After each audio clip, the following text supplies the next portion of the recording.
नमस्कार मित्रांनो, मी धीरज तुमचं पुन्हा एकदा स्वागत करतो आपल्या चॅनलच्या एका नवीन आणि इंटरेस्टिंग व्हिडिओमध्ये। मागे बघितलं तर संपूर्ण अंधार आहे, कारण वेळ आहे आता पहाटेचे 3-3:30 वाजलेले आहेत सध्या।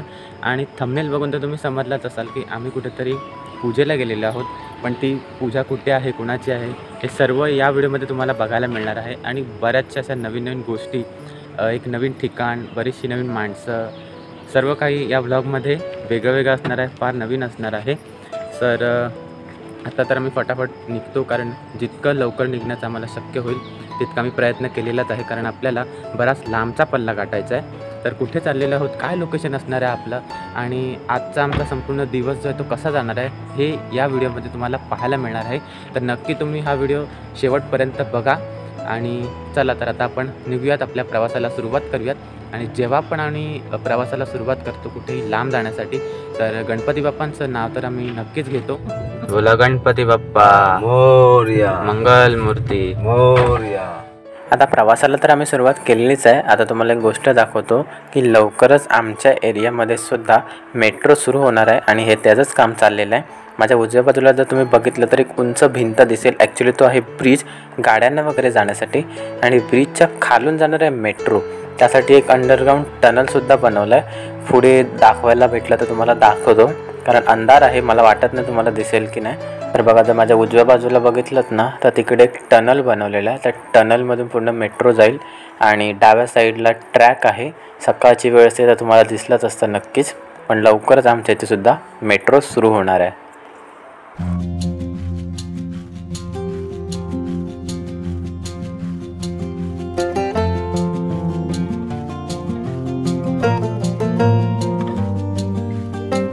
मित्रांनो, आता आम्ही एक छोटासा ब्रेक घेतलेला आहे, आणि आता तुम्हाला सांगतो की आम्ही कुठे चाललेलो आहोत। तर माणगावमध्ये श्रीवर्धन म्हणून एक गाव आहे, ठिकाण आहे, फार सुंदर असं ठिकाण आहे। तर आम्ही तिथे चाललेलो आहोत। बऱ्याच जणांना माहिती देखील असेल श्रीवर्धन, आणि खूप प्रचंड असं प्रसिद्ध ठिकाण आहे श्रीवर्धनला। जर तुम्ही बघितलं तर तिकडचा जो बीच आहे, श्रीवर्धन बीच, दिव्यागर बीच, हे फार प्रचंड प्रसिद्ध असे बीच आहेत। त्यामुळे तिथे पर्यटन स्थळसुद्धा वाढलेलं आहे, बरेच पर्यटक तिकडे जातात। परंतु आम्ही तिकडे नाही जाणार आहोत, आम्ही श्रीवर्धनलाच जाणार आहोत। पण माझी जी आत्या आजी आहे, इथे मी साईडला एक थंबनेल देतो, कारण आपण त्यांच्यासोबत पण एक व्लॉग बनवलेला, त्यांच्या आम्ही घरी गेलेलो तेव्हा। सो त्यामुळे तुम्हाला आठवेल, जे आपले जुने सबस्क्रायबर आहेत ते। सो त्यांचं जे गावाला घर आहे श्रीवर्धनमध्ये, त्या घराची आज पूजा आहे, सत्यनारायणाची पूजा आहे, घरभरणी आहे। तर आज आम्ही तिकडे जाणार आहोत, त्यामुळेच आम्ही खूप सकाळी लवकर उठलो, सकाळी सगळं फटाफट आवरलं, आणि श्रीवर्धनच्या दिशेने, माणगावच्या दिशेने आता आम्ही निघालेलो आहोत। बरेचदा आम्ही जेव्हा गावी कोकणात जातो तेव्हा तिथूनच, असं माणगावच्या तिथूनच जातो, आणि बस राईट साईडलाच श्रीवर्धनला जाण्यासाठी रस्ता केलेला आहे। सकाळी लवकर निघालो, कारण की श्रीवर्धन हे नवीन ठिकाण आहे आमच्यासाठी, आणि नवीन रस्ता असणार आहे। श्रीवर्धनला जाताना एक घाट देखील लागतो, मी गुगल मॅपवरती बघितलेलं, आणि फार वळणात असा तो घाट आहे। सो तो घाट पण मला बघायचा की कसा असणार आहे, आणि हे सर्व तुम्हाला शेअर करायचं आहे। तर आता थोड्याच वेळात आम्ही पुढे एक नाश्त्यासाठी ब्रेक घेऊच, आणि मग नाश्ता करून झाल्यावरती थेट आम्ही जाऊ श्रीवर्धनला।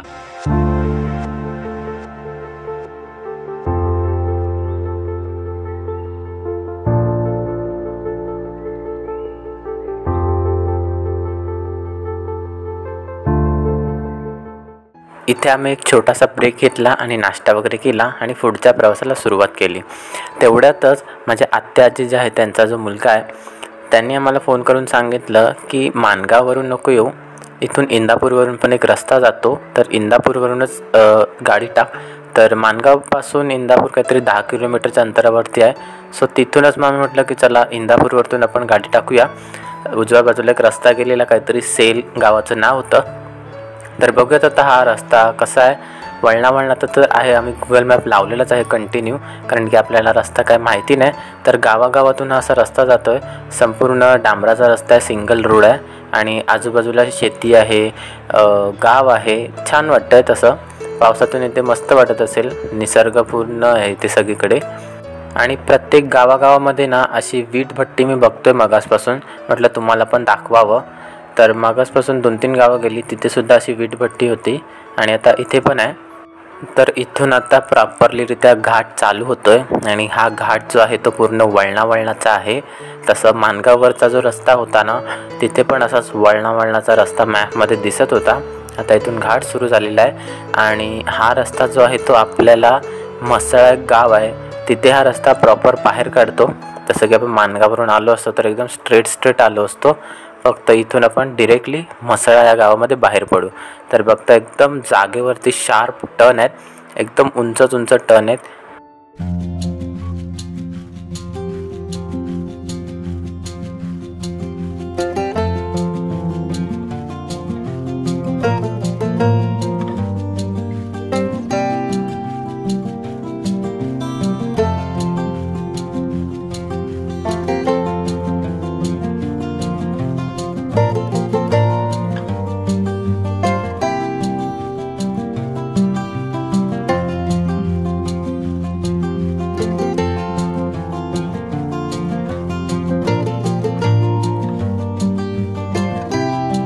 तर फायनली मित्रांनो, गावागावातला जाणारा छोटासा रस्ता वळणाचा रस्ता जो आहे तो संपलेला आहे आणि आता आम्ही पोहोचलो आहोत आपल्या NH66 वरती. तो जो रस्ता होता मगाशी तुम्हाला म्हटलं की आपण म्हसळा गावामधून डायरेक्ट बाहेर पडतो, तर आम्ही जवळपासच तिथे आलेलो आहोत. हा संपूर्ण आता नॅशनल हायवे 66 लागलेला आहे. जर आम्ही माणगावरून आलो असतो ना तर कंप्लीट आम्हाला असा हा RCCचा रस्ता भेटला असता, एकदम स्ट्रेट टू स्ट्रेट. पण तो काही हरकत नाही, एक नवीन ठिकाण, एक नवीन गाव आपण फिरतो या दरम्यानच आणि मला हे सर्व खूप आवडतं, नवीन गाव एक्सप्लोर करायला. मित्रांनो, आता काका आपल्याला इथे पिकअप करायला आले होते आणि फायनली आता आपण त्यांच्या गावामध्ये ज्याची एंट्री केलेली आहे. आता काकांना फॉलो करत आपण पोहोचणार आहोत आता माझ्या आत्या आजीच्या कोकणातल्या नवीन घराकडे.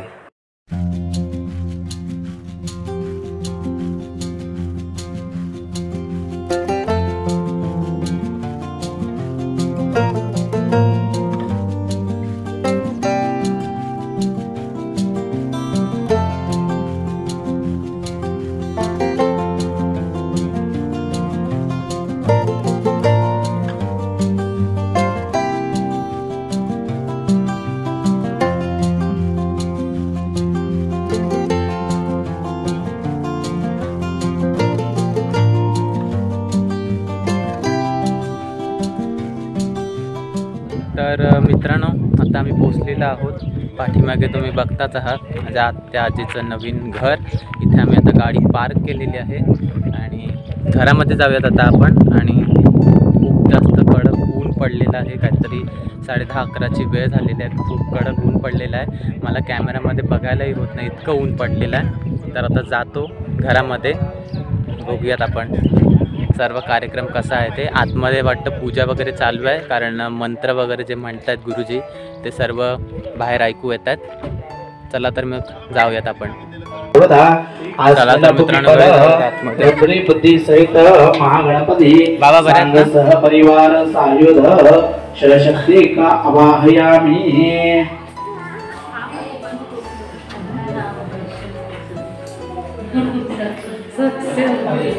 इथे पूजा चाललेली आहे. आजी, हो आजी, बरं आहात ना? अरे वा, पप्पा कुठं आहे? पप्पा आहेत ना?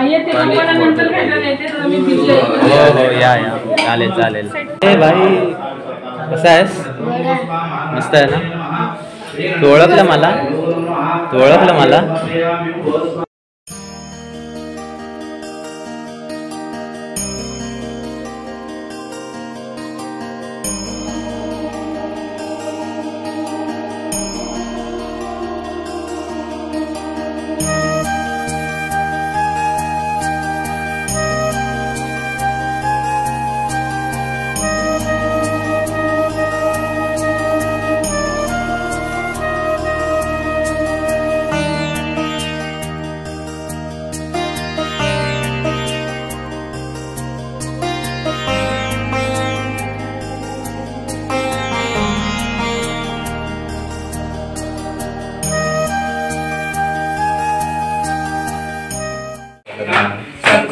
पवावे सर्वाणि रक्षावे सर्ववन्दना जय देव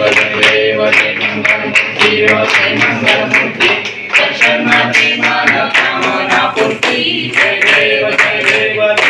श्री विक्राळ ब्रह्मांडी माळा दिशे कंठकाळ ज्वाळा लावण्य सुंदर मस्तकी बाळा हे पुण्य जन्मळ आहे जो जुळा जय देव जय श्री शंकरा ओ स्वामी शंकरा.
बाबा हे आत्या बघ माया बघ काय करू बघ एक मिनिट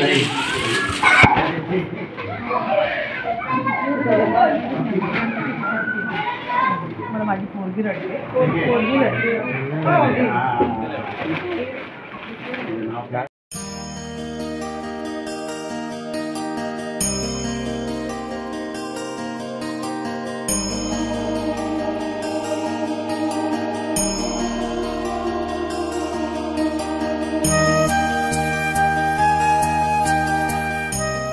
तर मित्रांनो आता पूजा वगैरे झाली, आम्ही पाय वगैरे पडलं आणि इथेच बाहेर जर मगाशी बघितलं असेल की बाहेर असं मंडप बांधलेला आहे, तिथे आता आम्ही सर्वजण जेवायला बसलेलो आहोत.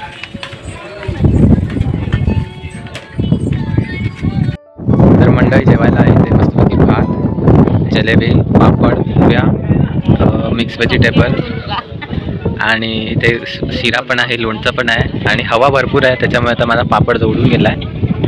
हां, भरपूर सारी हवा चालली आहे इथे त्याच्यामुळे, कारण बीच जो आहे ना तो फार जवळ आहे इथूनच. नंतर मी तुम्हाला सर्व इन डिटेल दाखवणार आहे. तिकडे समोरच बीच आहे त्याच्यामुळे हवा खूप जोरात येते.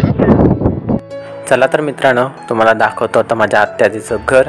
आमचं इथे जेवण वगैरे झालेलं आहे मस्तपैकी. तर सर्वप्रथम घरामध्ये एंट्री केल्यावरती पाहायला मिळतं आपल्याला मोठा असा हॉल आणि हॉलमध्ये इथे सत्यनारायणाची महापूजा इथे मांडली गेलेली आहे आणि संपूर्ण चारी बाजूनी खिडक्या वगैरे आहेत. मस्तपैकी हवेशीर घर आहे. दोन्ही बाजूला बेडरूम आहेत आणि बेडरूममधून पण मस्तपैकी असा व्ह्यू येतो. प्रत्येक बेडरूमला मस्तपैकी अशी मोठी खिडकी आहे त्यामुळे संपूर्ण घर जे आहे ते हवेशीर आहे. सगळीकडूनच खूप छान असा व्ह्यू येतो. या साईडून पण बघा मस्तपैकी असे डोंगर रांगा पाहायला मिळतात. त्याच्यानंतर इथे आहे माझ्या पाठीमागे किचन पण बऱ्यापैकी मोठा आहे, छान आहे किचन.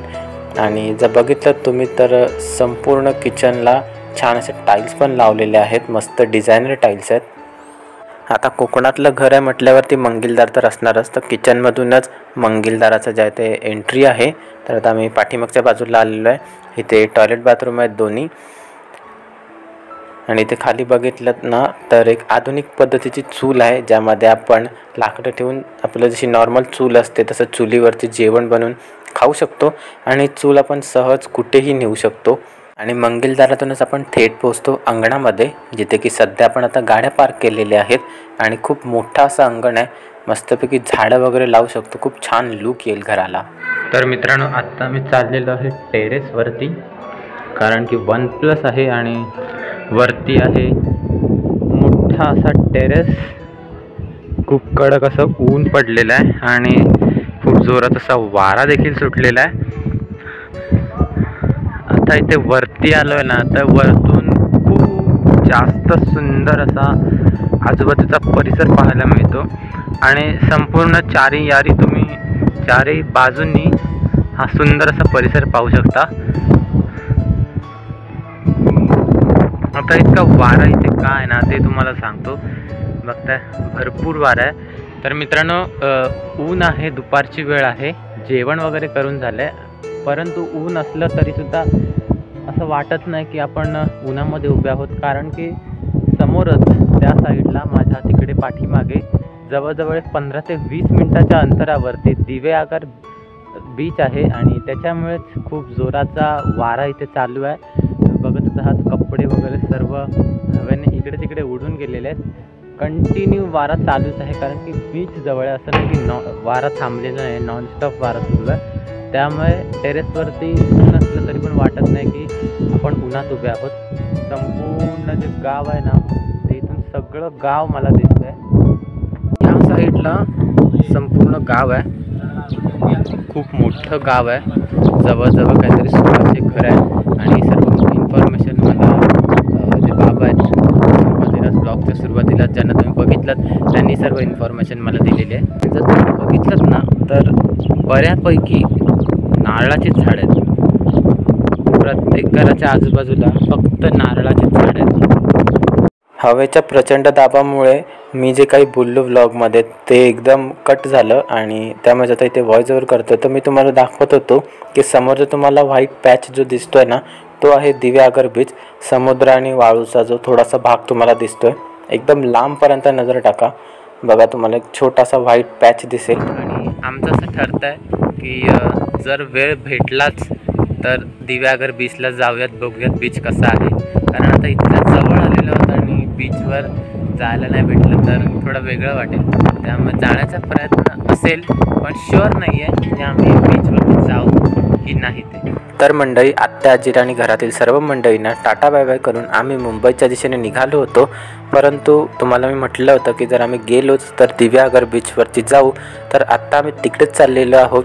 तर बघूयात दिवेआगरचा बीच कसा आहे, किती सुंदर आहे. आणि बीचवरती जाण्याआधी ते तुम्हाला एक छोटासा 30 रुपयाचा टोलसुद्धा द्यावा लागतो. तर मित्रांनो, आता आम्ही आलेलो आहोत दिवेआगर बीचवरती. पाठीमागे तिकडे दुकानं आहेत जिथे की तुम्ही स्विमिंग सूट, टी शर्ट्स किंवा ट्यूब्स ज्या असतात स्विमिंग ट्यूब्स त्या विकत घेऊ शकता. आणि मस्तपैकी असा मोठा रस्ता, त्यामुळे गाडी पार्किंग पण आम्हाला व्यवस्थित भेटली. अरे जाऊ शकतो तो, हां जाऊ शकतो. आणि इथून जवळ होता, शॉर्टकट आहे. तर आमच्या उजव्या बाजूला जे आहे ते बीच आहे. सो बीचवरती जाऊया आणि बघूया बीच कसा आहे, काय आहे ते. तर इथे अशी दुकानं आहेत. बीचवरती येतानाचा रस्ता फारच छोटा आहे, पण बीचच्या जो जवळचाच रस्ता आहे तो जरा मोठा आहे, म्हणजे 2 गाड्या इझिली जाऊ शकतात इतका आहे. आणि इथे बीच साईडचे जे कपडे आपण वेअर करू शकतो असे कपडे इथे आहेत. आणि इथून असा रस्ता गेला आहे जिथून आपण बीचवर जाऊ शकतो.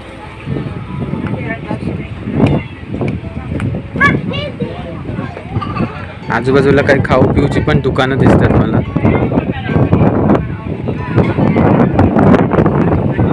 इथूनच आता वाळूची सुरुवात पण झालेली आहे आणि जोरदार हवेची पण सुरुवात झालेली आहे.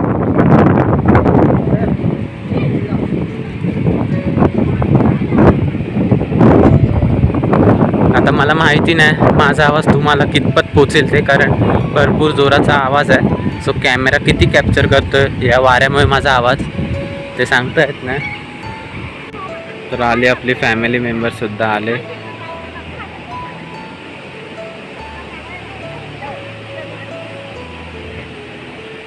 आणि त्या साईडला जर तुम्ही बघितलं समोर तिकडे, तर तिकडे सर्व बोट राईड्स आहेत, बनाना राईड आहे, अजून बऱ्याचशा राईड आहेत, फारशा नाहीत पण 2-4 राईड तरी आहेत. आणि वाळू जर बघितलीत ना तर खूप सॉफ्ट वाळू आहे, खूप सॉफ्ट वाळू आहे ना, खूप नरम. म्हणजे आपल्या मुंबईला जशी वाळू असते ना तशी नाही आहे, एकदम नरम आहे, नरम. हे बघा एकदम नरम वाळू आहे इकडची.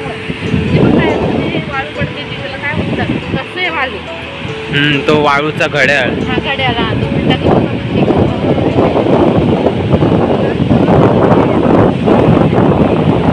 तर तर असा आहे मित्रांनो दिवे आगरचा बीच. खूपच सुंदर, शांत आणि स्वच्छ असा हा बीच आहे दिवे आगरचा बीच.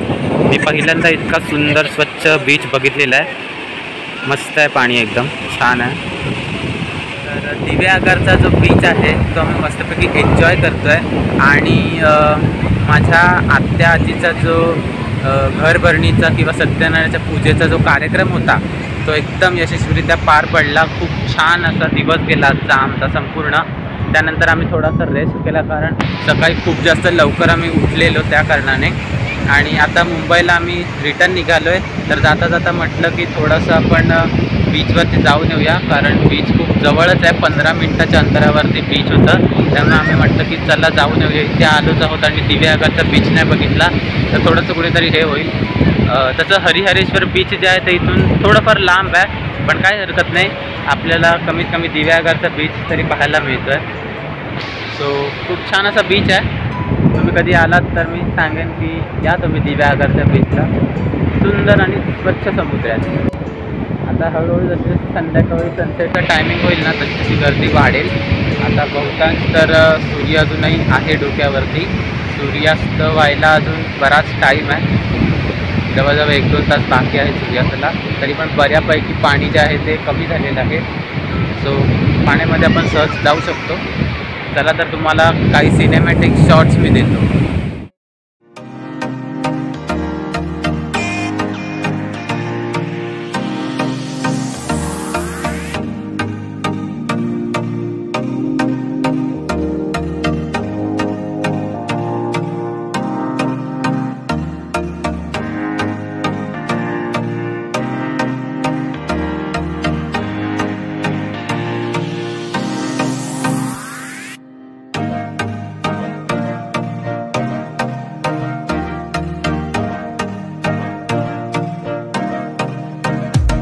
चला तर मित्रांनो, हा ब्लॉग मी आता इथेच एंड करतो आहे, कारण आता आम्ही परतीच्या प्रवासाला चाललो आहोत पुन्हा मुंबईला. भेटूयात आपण मुंबईला गेल्यावरती नवीन आणि इंटरेस्टिंग व्हिडिओसोबत. आणि त्यासोबत आपले शॉर्ट्स व्हिडिओ तर चालू असतात. काही ना काहीतरी मम्मी तुमच्यासाठी नवीन नवीन रेसिपी घेऊन येतच असते, ज्या की तुम्ही मन भरून तुम्हाला त्या आवडतात आणि छान प्रतिसाद देता. सो त्याबद्दल थँक्यू. तर चला भेटूयात आपण नेक्स्ट व्हिडिओमध्ये. तोपर्यंत तुमची काळजी घ्या.